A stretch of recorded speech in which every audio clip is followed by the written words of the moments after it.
Hello again, and welcome back to Illegally Cited. This is Jesse, and I am back for another quick events and updates random topic video. I know I did one of these not very long ago, probably within the last couple of weeks, but a few things have been happening, a few things are going to be happening, and just wanted to give a few quick updates on things, especially in the last day or so. You may have noticed a barrage of short video clips hitting the channel. And I kind of wanted to explain that so if people are sort of confused. Um, so before I do that, I just want to again quick thank everybody for the support, for the channel, for my work in general. Again, I'm continuing to get some really nice comments, emails, and things like that. So very much appreciated. If you are new to the channel, I do release videos every Monday, Wednesday, and Saturday. Sometimes I have some bonus videos here and there for if there's a really noteworthy release that's accessible. Maybe there's an accessibility or gaming related event, holiday, or just because why not? But Monday, Wednesday, and Saturdays are my usual release days. Everything is divided into playlists as well. So definitely check that out if you're wondering what type of content I cover on the channel. If you're looking for something specific, I cover games I play as a low vision player. So those are the low vision spotlights. Accessible game spotlights are games that are accessible to totally blind players, and those could be anything from PC, iOS, console. So there are different playlists for those accessible games. Growing up illegally cited, I answer a lot of questions that people have, cover different topics like growing up or school, transition, college, employment. Like I said, I've learned a lot over the years, and people ask me some of these questions pretty regularly. So that is a place if you want to find out that kind of a thing. I have a whole bunch of uh, a playlist for interviews, podcasts, and presentations. I've done a lot of public speaking and interviews on other channels and things. And so you'll find some good stuff there. I cover virtual reality accessibility, game accessibility, technology, so hardware reviews, just all kinds of stuff. I've got a Geek Loot Spotlight playlist where I have some nerdy collectibles and everything. Just check it out. There's a lot there, and I want to talk about a new playlist that I have kind of unlocked and updated for everybody. So over the past few years, as I said, I have done a fair bit of podcast interviews or presentations for any number of different places. It could be I presented for, as a panel for the Game Accessibility Conference. I've presented for our local Independent Game Developers Association, IGDA, a few other places like that. And through some of these presentations, there's been a couple where I've used like little presentations. I've made little PowerPoint slides and different things like that. And or even just through projects that I'm working on. I'm part of the XR Access organization, for instance, who is trying to make virtual and augmented reality content, be it games, apps, educational experiences, whatever, more accessible. I'm part of the, excuse me, Microsoft Low Vision Advisory Board. So I look at different things, Windows, Xbox, Office, those types of things to try to make them more low vision friendly. Any number of different things. Like I said, it's just I try to keep quite busy. But through some of these projects and through some of these connections, just for whatever reason, and I just started I don't know if I'm at liberty to talk about it just yet, as things ramp up. But once I get the okay, I'll tell you one other thing that I just really got started with. It should be pretty interesting, should be pretty fun. Um, but through all of these different things that I'm involved in, whether I have a PowerPoint presentation or whether I just want to share a few short video clips for something that we're talking about rather than having to watch a full spotlight video or access unlocked or anything like that. They just want to say like, oh, I want to see like a short video clip of menu narration. I want to see a short clip of audio description for a game. I want to see a short clip for navigation assistance. Any number of different things. And so, um, over the past few years, some of the videos are fairly old because I made them, ages ago, a few years ago, because I was using them in some other context. But I've amassed a fair few videos, probably, I don't know, 15, 20 videos at this point. Anywhere between 30 seconds and 2, 3, 4 minutes long of just different types of accessibility features. And I made a new playlist called Game Accessibility Demos. And these are, again, very short video clips. I'm not talking in them at all. They are just raw video game footage. The titles for each video kind of tell what that video clip is going to be. So, like I said, if it's menu narration, it could be screen reader support, um, different things like that for a game. So, you may have a game like, let's say, Mortal Kombat 11 that has some limited menu narration because while it sounded really cool, using the announcer's voice for menu narration was great, but we didn't have full menu narration because options menus, move lists, anything like that was not narrated. But then you go to Mortal Kombat 1 and they actually use text to speech, and boy howdy, look at how great that turned out.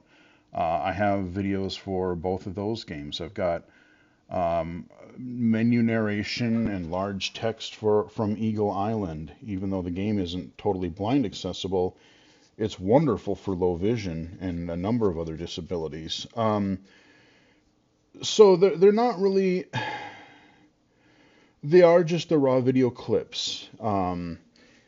And there's not really context for them. But in each video's description, pretty much every video clip is for a game that I've covered more substantially on the channel, be it early access, be it a stream archive, be it a spotlight video.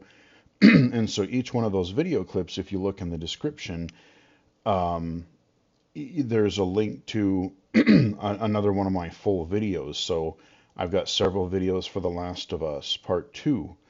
And so if you want to see the high contrast, you want to see the magnifier, you want to see the the menu narration for crafting and things. If you want to see using the menu, not menu navigation, the navigation assist for locating enemies during stealth kills or whatever.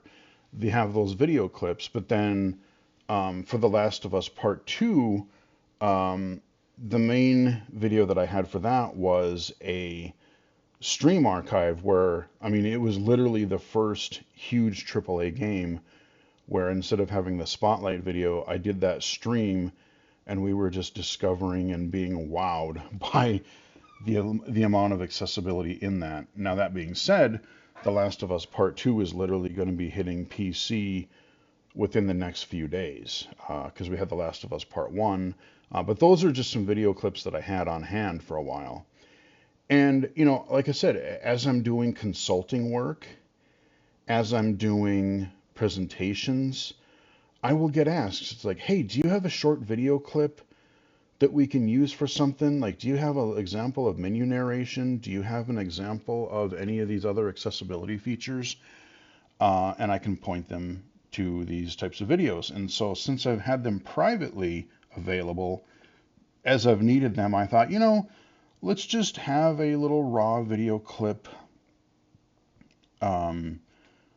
example archive, and so I had been adding them privately or as unlisted videos over the last couple of years. And I thought, because of a project I'm working on right now, let's just publish all these suckers, let's just put them all public. The playlist is not meant to be a comprehensive, like, here's every mainstream game and its accessibility. That's not what this is. It's basically just like an archive of like video clips of. They're all mainstream games because I'm not going to specifically cover um, like games that are designed specifically for blind gamers, because what I'm trying to showcase here is whether it's an indie title, whether it's a huge AAA title or something in between, these are mainstream games that have some degree of accessibility. Now, again, some of them are not going to be totally blind accessible, like Eagle Island, unfortunately, or some have limitations, like Mortal Kombat 11 versus Mortal Kombat 1. But that's why I put the full either spotlight or stream archive link in the description. So if you're wondering why you got a barrage at like 11 o'clock midnight last night, you're like, oh, where are all these videos coming from? That is why, and I just figured to give a little bit of context for people about them. I've been using these types of videos in presentations and consulting opportunities, and so I said, it's time. Let's just make them publicly available. And if you guys need to share them or want to use them as an example for something, please feel free. Just let them know where you got them. Just let them know where you found them, and include the link to the original spotlight or the original video that I have in the description for each one of those if you need to. But yeah, so there's an explanation for that. As far as recent and upcoming video content, it's been busy. Like this year, I'm so torn because it's been such a I'm just gonna flat out say clusterfuck at work and with the state and the feds and everything happening, because I work for the state government and there's things going statewide. There's things that are coming down from the feds that are impacting us, and so it's just I try not to pay attention to it like constantly, because I will grow a tumor or I will just go completely insane. But it has been rather hectic, to say the least, in some ways. I'm really just trying to do my daily job, the best that I can, help the people to the best of my ability, and just, continue and keep saving money for the inevitable apocalypse, whatever happens. But so there's stuff going on with that. And then honestly, as far as games go, there's been so many like big games that have been coming out, and there's more big games that I know are going to take up a ton of hard drive space. The Last of Us 2, of course, I'm going to want to play the PC version of that and do a video for it. Of course I will.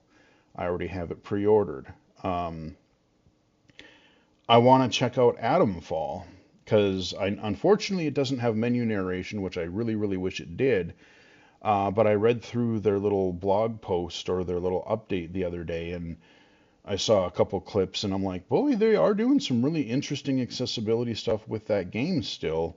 It is a shame that, of course, totally blind accessibility especially, got left on the floor again. That kind of seems to be a trend of like, oh, we have all these accessibility features. Look at how accessible our game is. But the one game or the one type of audience that keeps getting left behind are the blind gamers. Like, there'll be things that'll be low vision accessible because that's lower hanging fruit.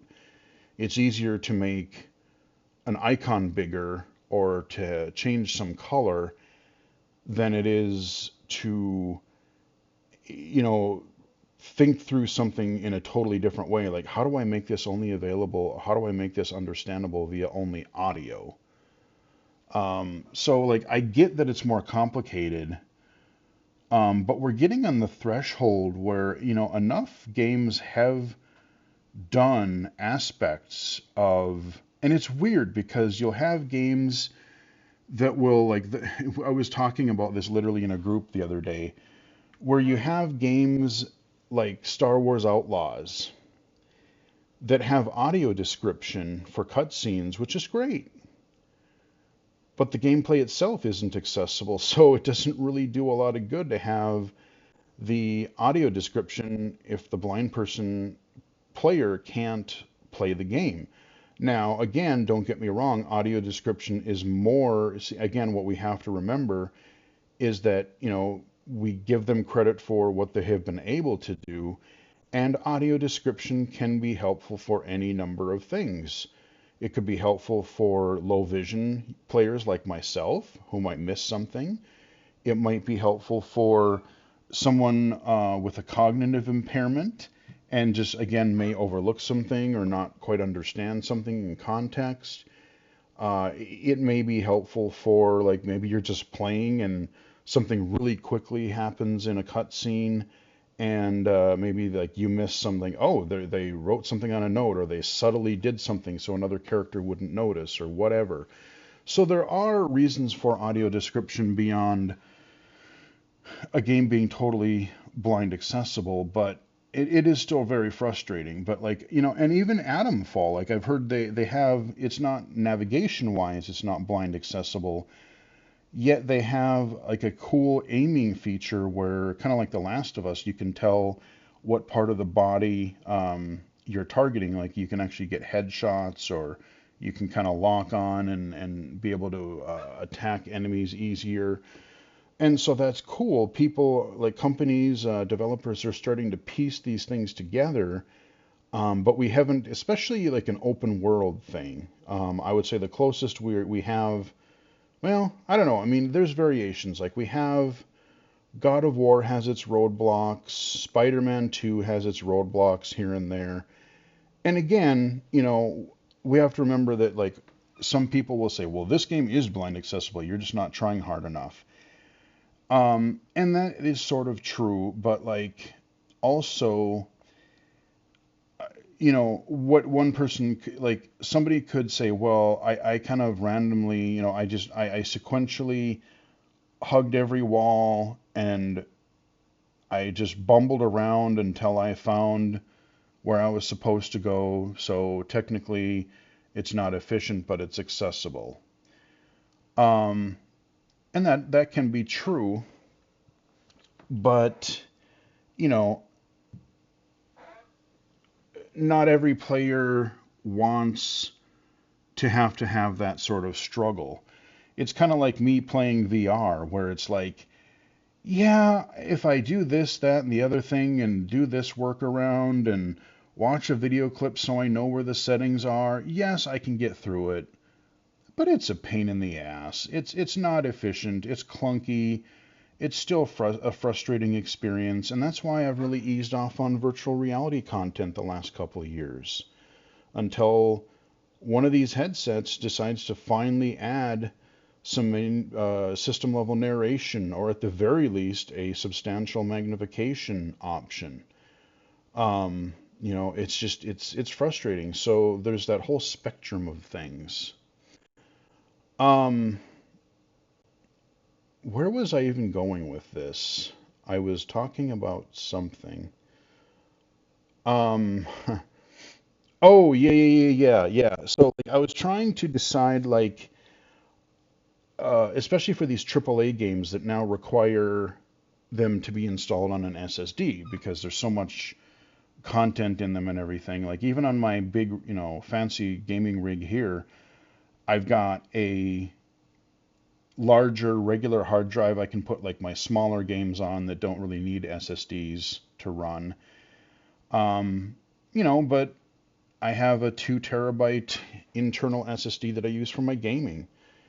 And I have not removed some games like Forza or The Last of Us Part 1 or Mortal Kombat 1 because they're just games that I might want to come back to as, they're so accessible, but they take up so much space. And just in 2025, we've had Avowed, huge game. Assassin's Creed um, Shadows, again, huge game. We've had there was another one that I can't remember. There's another big game that I I would like to get more into. I was going to try to play Alan Wake, but I finally uninstalled that, and I said I can't have all this stuff installed because I know Atomfall is going to be a big install. I know The Last of Us 2 is going to be a big install. So it sucks that I am probably going to have to I'd like to play more Assassin's Creed. I'd like to play more Avowed. Um, but aside from the storage space issue, things are just so busy that we're going to have like three ginormous open world games in the span of that have released in the span of like a month and a half. And I don't know when the hell I'm going to get to play them. Of course, we're going to have Doom, The Lost Ages in May, which I'm going to have to play. That's number one when that comes out. And that's going to be huge too.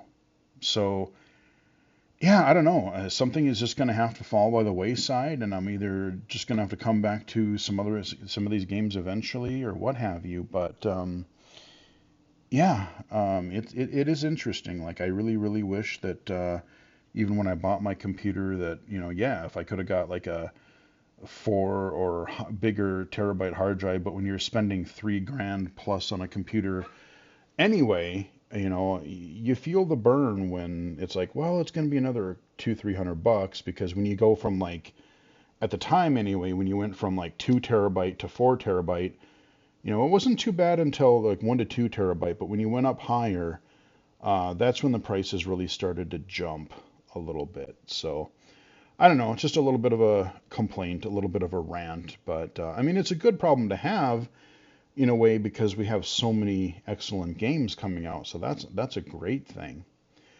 But so that's kind of another update. Um, as far as accessible games, I don't know. Oh God, South of Midnight's coming out in like a week too. Shit. Yeah, that's another one that I really want to check out the accessibility for. And even just the game, it sounds cool. I love like the whole deep south southern vibe they got going on, like some of the like the slide guitar music they got. Um, it's just it's got a really neat vibe in addition to me wanting to check out the accessibility features. Yeah, I forgot about South of Midnight. Crap. Yeah, I'm gonna have to uninstall some stuff. That's all there is to it. Um, but as far as, like I said, we've got like Avowed, Assassin's Creed. I wouldn't consider either of those blind accessible. Somebody can get through some of it, maybe, especially Assassin's Creed Shadows. I see some people have gotten a little ways in, but again, there's going to be roadblocks. There's going to be barriers where you're going to need sighted assistance. I have a sneaking feeling that both Atomfall and I don't know about South of Midnight, but I have a feeling that might also be very close. But based on what I've heard about accessibility of both games thus far, again, they may be quite low vision friendly, but I don't know about blind accessibility. Same with Doom. I've heard that they haven't. I don't know why they don't want. I mean, I know they're still in development, but Doom has not, or Bethesda, it has not released anything on the accessibility that's going to be in Doom.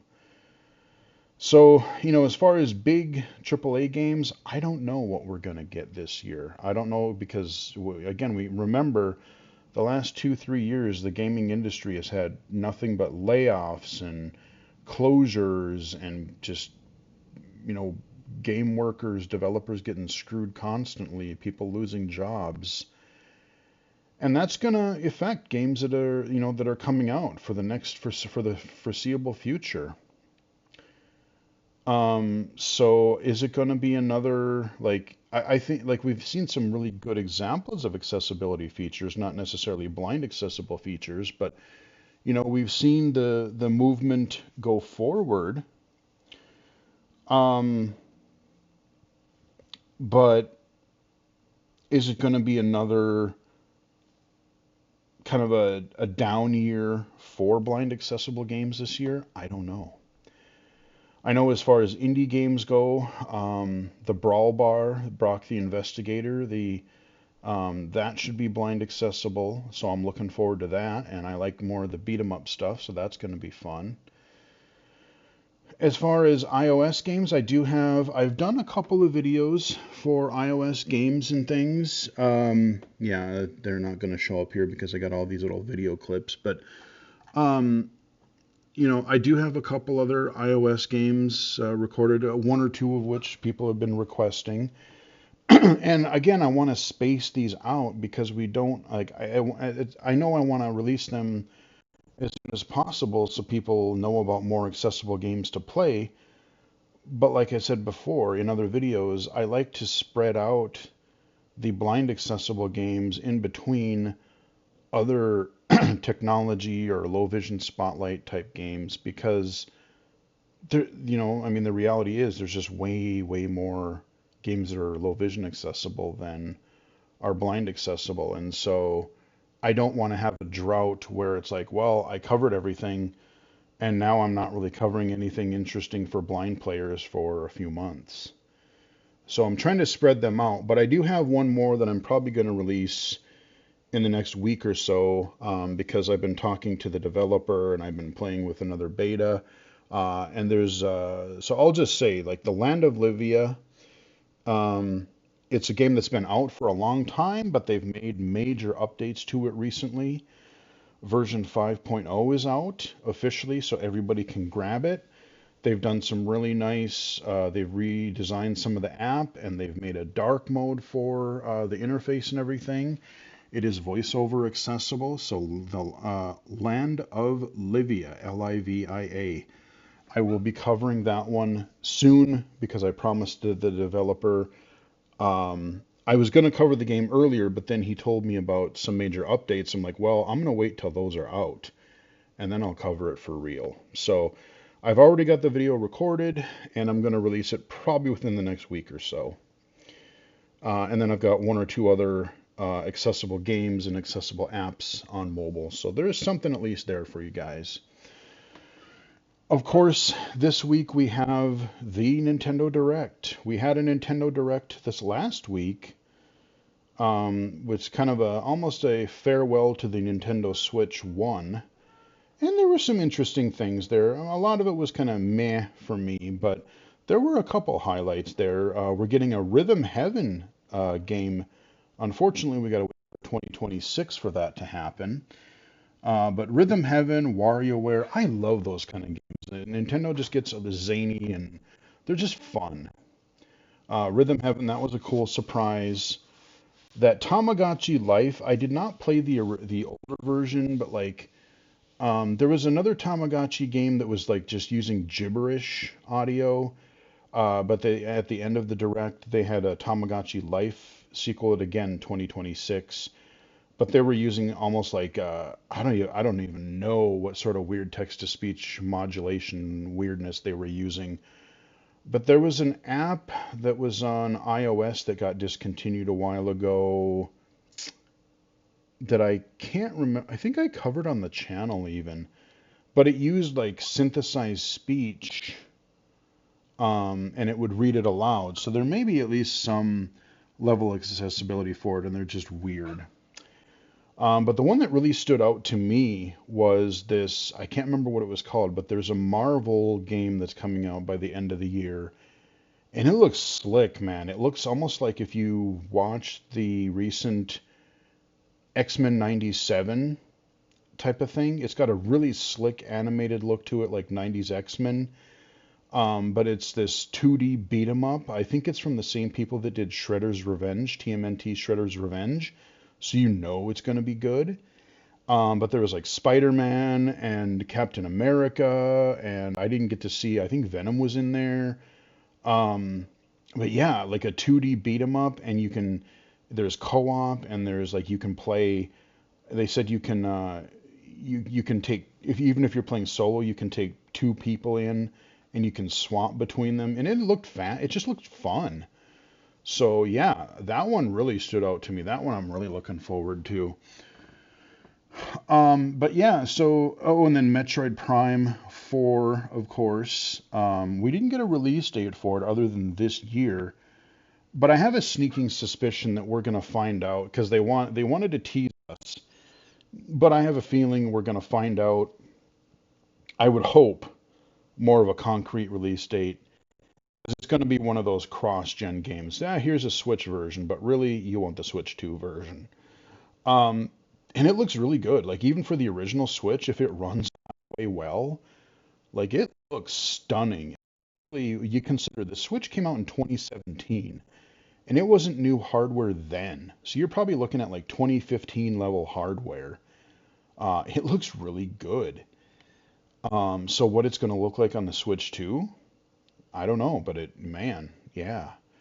Um, that looked really cool. So there was a few things that caught my eye, but I am very much looking forward to seeing what they're going to announce on the on April 2nd.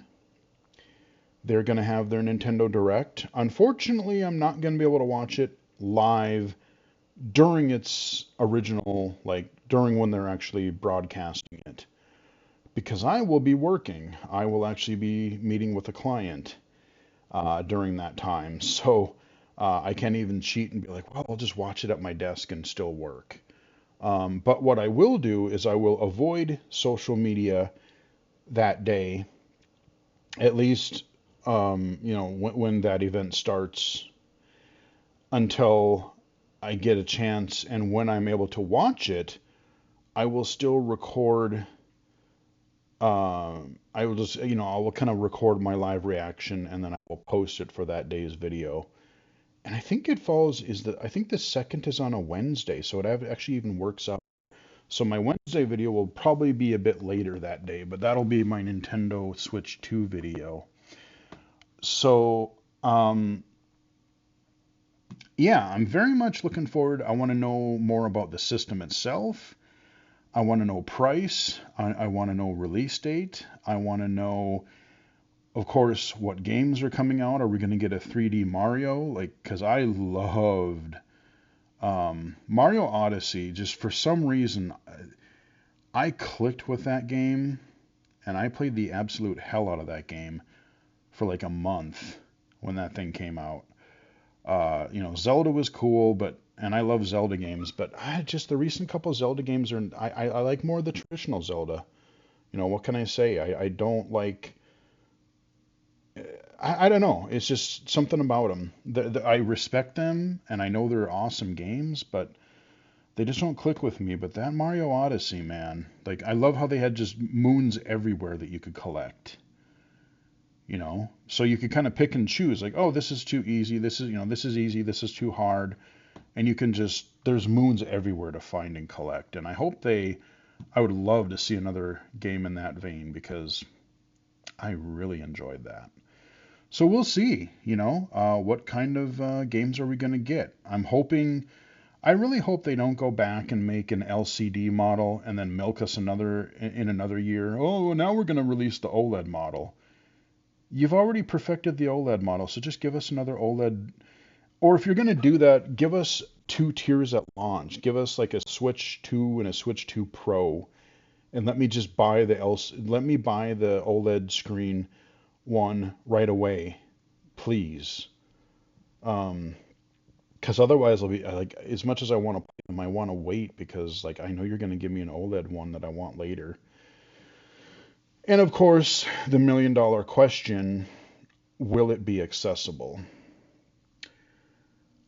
I don't know. I cannot answer that question. We haven't heard anything. Although since I did my last channel update video, yeah, I knew it. This video wasn't going to be short. Who am I kidding? Um, there was a recent announcement from the ESA, and I need to read through more. I haven't had time to read through all the details even myself, but Microsoft and Sony and Nintendo and a few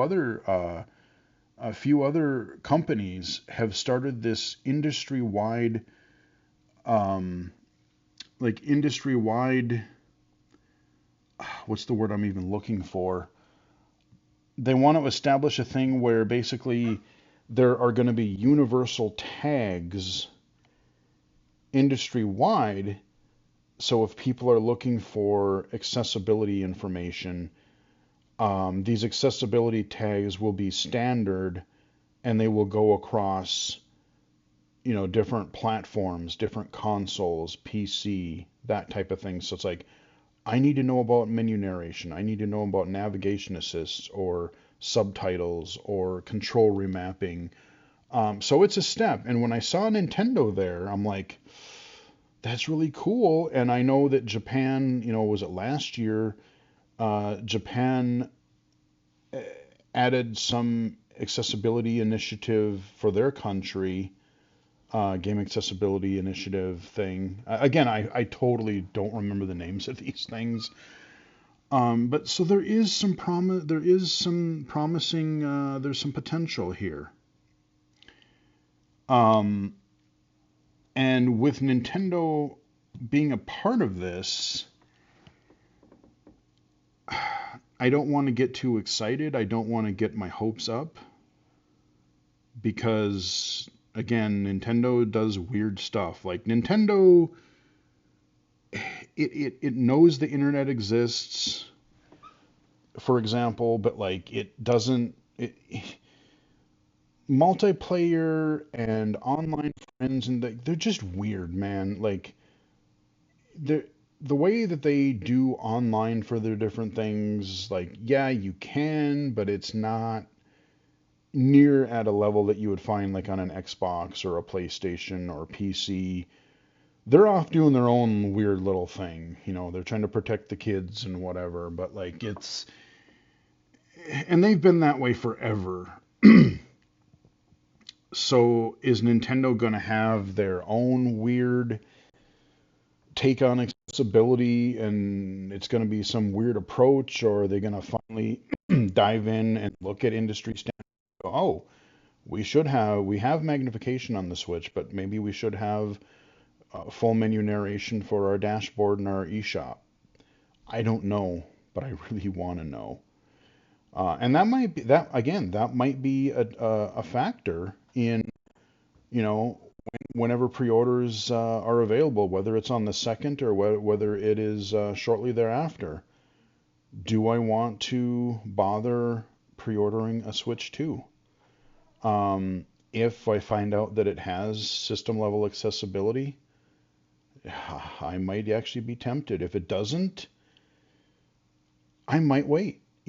Especially if they only have an LCD model, I might wait. Again, it could depend. Metroid Prime 4 looks really cool.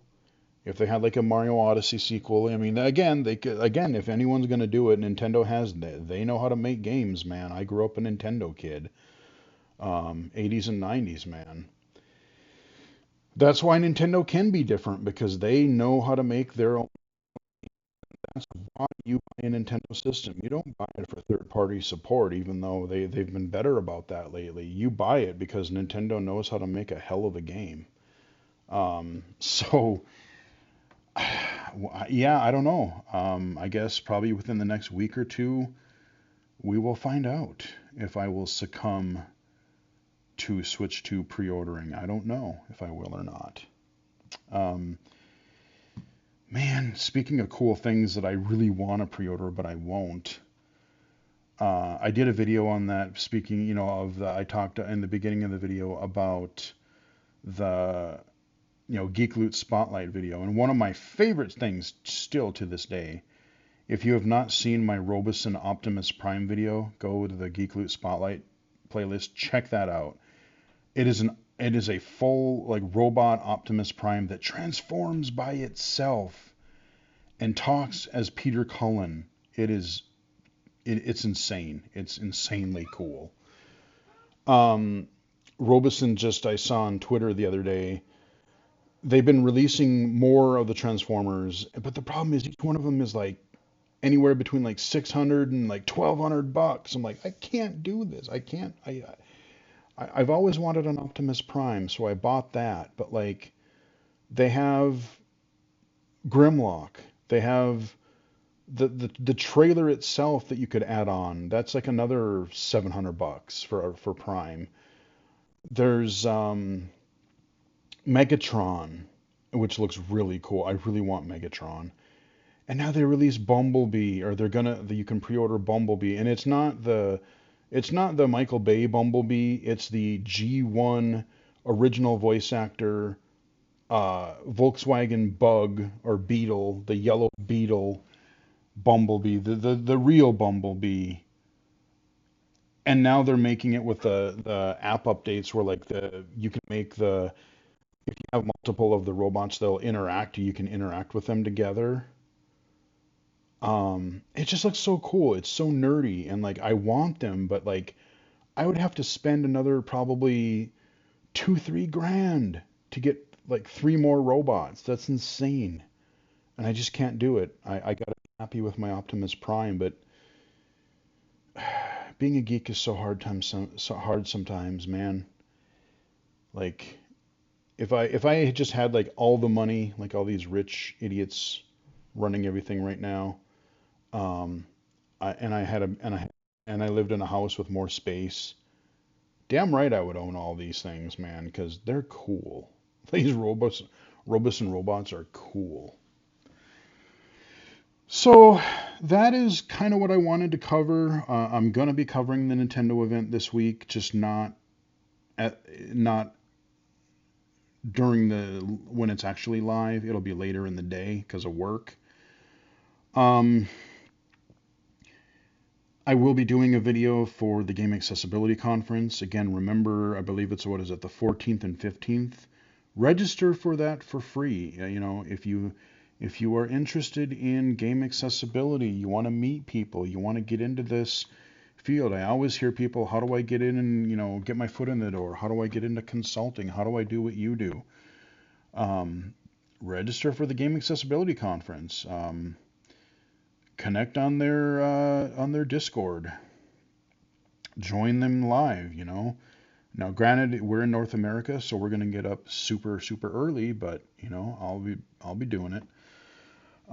So I'm looking forward to the Game Accessibility Conference this month. I'll cover that. And like I said, I'm going to try to keep things going as smoothly as possible. I don't want to talk too much about real world stuff here, other than to say, like, I'm just absolutely disgusted at the leadership regime, shall we say, that claims to be running the United States right now. I think of like so many things of what they're doing is just appalling. Um, I don't disagree that there is a lot of like overhead and a lot of like wasted resources or like efficient things that we could clean up efficiently, but like you need to do it. Like the execution for it is absolutely terrible. Um, why would you piss off? Like, why would you make Canada your enemy? Why? I still don't get that. Well, like, why would you piss off Canada? They've never done anything to us except help us. Um, I've known many Canadians. I've been to Canada many times or a few times. Um, why would you do that? I mean, this whole Greenland thing is just stupid. Putting tariffs on everything and anything, like I'm gonna lower prices for everything for everybody.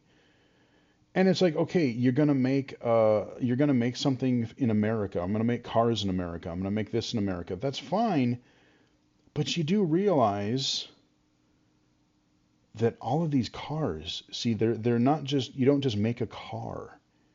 they have parts in them, and like there's engines, and there's parts that go into engines, and there's the body and the wheels and like all the different parts that make up a car. I don't know if like Trump knows this, but like, and a lot of those parts, if we even if we make them in North America, they're gonna come from other countries.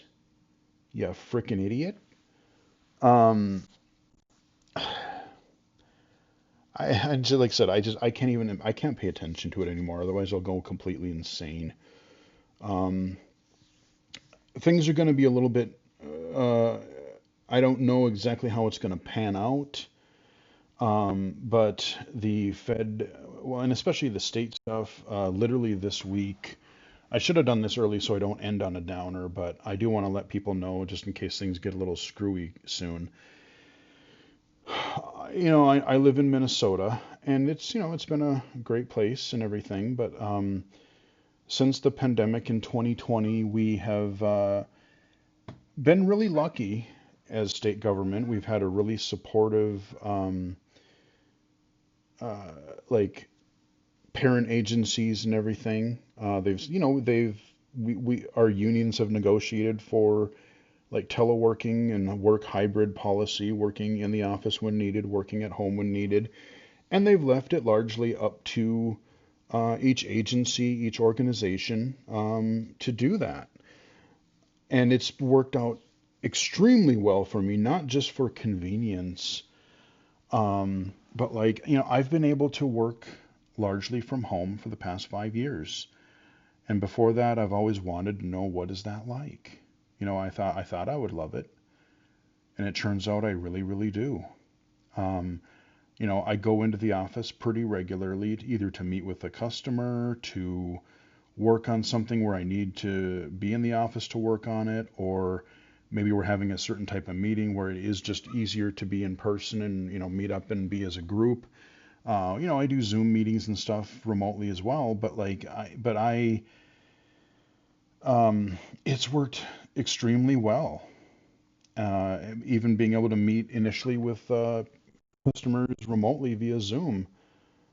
Because if I go out in the field, as a technology specialist, I can, um, if I meet with somebody virtually, we're trying to identify what technology needs they have, I can get to know them. I can show them, by sharing my screen via Zoom, I can share my screen and my audio.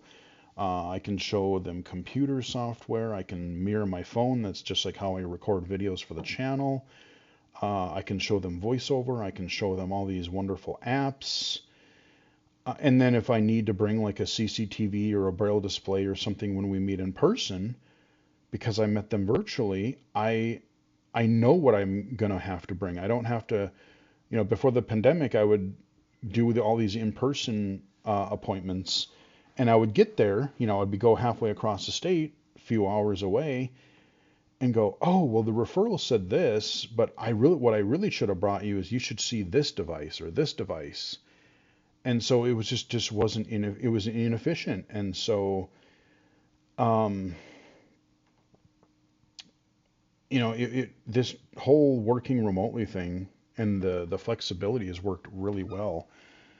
But we just got the edict earlier this week, as of now, that from our governor, which I generally like our governor, but he didn't seem to really consult with any agency, any unions, or anybody, and people are pissed. As of June 1st, there's a hard mandate that says everybody who works in the state has to work in the office 50% of the time. Now, how that's going to be rolled out or whatever, I have no clue. And 50% isn't the end of the world. Like, I'm glad we still get to, telework for some of the time. But where it annoys me is that, again, you know, as someone who pre-pandemic took the bus, I would take the bus every day. Because yes, I could take, even when it came out, I could take Uber and Lyft, but I don't want to pay, 10, $12 each way. So you're looking at between 20, 25 bucks per day, that seems like a stupid waste of money. When when I have my bus pass already paid through work. Um, but since over the last 5 years or so, if I need to go into the office once a week, even twice a week, and then I don't have to go in at all the next week or something, I can be like, well, I can take this 10-minute Lyft ride to work via Uber or Lyft, and time is money too. Um, like I went in literally yesterday. I went into the office to get a few things done and meet with a client. And it worked great. I avoided rush hour. I went in, did my work, met with my student, and boom, I went home, wrote a report, did some emails, met with another staff for something else, and it was a super productive day. Um, but if now that we have to go in 5 days a week, or 50%, I should say, it would be more likely that I have to take the bus again, which I don't necessarily mind. Um, but when you compare it to a 10-minute Lyft ride versus a little less than an hour each way, that you're basically killing an extra 2 hours a day just sitting on the bus. And it's been so nice not having to do that. Having to be around so many people on public transportation, where especially during like the winter half of the year, it seemed like every other day you'd be getting the cold or the plague. I haven't been sick more than once in the last 5 years. It's been so nice. So while I'm really bummed about it, like I will fight for it. I will, our unions are fighting for it, because, they want to be included in this whole decision process. And, we've proven that it can work. We're still serving our customers really well. So the next 2 months are going to be really interesting. I don't know if the union's fighting back against it. I don't know if they're going to be able to get the governor and whoever to break a little bit and renegotiate. But so yeah, I mean, it may affect just how much, what I have got, and I got this less time because of travel again, and all this other stuff and all the other projects that I'm working on. So who knows? By the time I get done with the day, I'm just going to be wiped out and not really want to play a game, and I just want to kick back and read or something. So it will indirectly affect things again until I kind of get used to it again, whatever. But is it the end of the world? No, I still have a good job, and I'm very, very, very thankful for that. But I really, really do. I wish that our governor would have worked with our agencies, worked with our unions, our workers. So, I mean, there's more to it that I'm not going to go into here because it's just, it doesn't involve you guys, but just kind of an overview of what's happening over here. There's some other stuff that I'm not even going to go into that is potentially affecting our organization. Budgets are tight everywhere and things. So it's rough times in a lot of ways, but we're going to keep trying to fight through it and see what we can do. And I'm trying to think if there's any other quick thing I wanted to mention before wrapping up here. But yeah, that's working remotely has been just a complete joy to do. I'm less distracted. The commute is way better.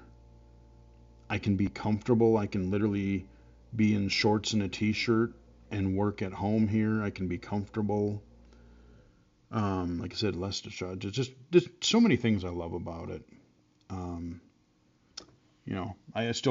don't mind going into the office, but it's I don't know. as you can tell, even outside of work, I love to work, whether it's my day job or whether it's consulting or presenting or any number of these things. So it's not like I'm not busy. People have this misconception of, oh, if you work from home, you just sit on your butt and pretend to work. No, not at all. Not at all. Maybe some people take advantage of it, but no, I genuinely want to still, I put in my 8 hours a day and I still try to do the best work that I can. Um, it does. If I can do the same thing sitting in my office chair at home versus my office chair at work, what's the difference? You know? Anyway, I'll quit ranting again. We'll see how things shake up. Go unions, go. um, but anyway, that's some of the things that are going on. We got that new video clip playlist, the game accessibility demos playlist. We got some GAConf. We got Nintendo stuff coming up. We're going to have some interesting stuff. We got Doom. We got all kinds of other games coming. So we will see what happens. Anyway, I'm going to wrap it up here. Hope you guys enjoyed the video. Give it a like if you did. You can follow me on Twitter at BGFH79. Blue Sky at Illegally Cited, illegally-cited.com, and right here on YouTube. Until next time, I will chat with everybody again later.